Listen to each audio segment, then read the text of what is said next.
আজকে একটা কথা বলতে চাই, সেটা হচ্ছে ক্রোয়েশিয়ার বিষয়ে।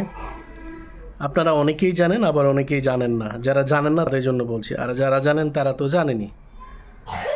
আজকে সুখবর দিব। সুখবরটা হচ্ছে যারা ক্রোয়েশিয়ার ভিসার জন্য বাংলাদেশে যারা অবস্থান করছেন, ক্রোয়েশিয়া ভিসার জন্য তাদেরকে হয় নেপালে যেতে হতো, না হয় ভারতে যেতে হতো।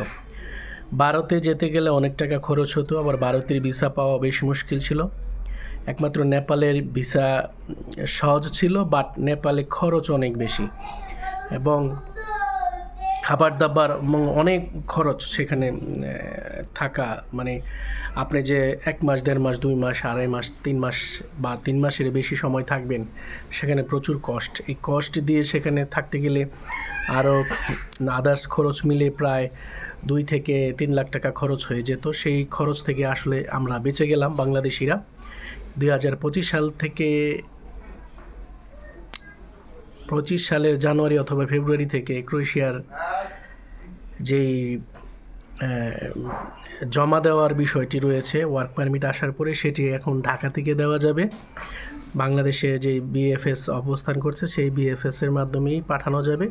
সেজন্য যে মোটা অঙ্কের খরচ হতো নেপালে কিংবা ভারতে, যে সেই খরচটা বেঁচে গেল। এটা একটা বিরাট একটা মানে ভালো কাজ হয়েছে। ডক্টর মোহাম্মদ ইউনূস সরকার সেটা করেছে, তাকে অসংখ্য ধন্যবাদ, তাকে অনেক ধন্যবাদ। আর পর্যায়ক্রমে যাতে ইউরোপীয় ইউনিয়নের যতগুলো দেশ আছে, যেগুলোর এমবিসি বাংলাদেশে নেই, আমাদের বাহিরের দেশে যেতে হয় বা থার্ড কান্ট্রিতে যেতে হয়, সবগুলোর ব্যবস্থা যেন ঢাকা থেকে করা হয় এবং করা যায়, তাহলে আমাদের বৈদেশিক অনেক মুদ্রা বেঁচে যাবে সেই খরচ থেকে, এবং ইউরোপে যেতে খরচ অনেক কম লাগবে। আর ধন্যবাদ সবাইকে, সবাই ভালো থাকবেন, সবার সুস্বাস্থ্য এবং দীর্ঘায়ু কামনা করছি।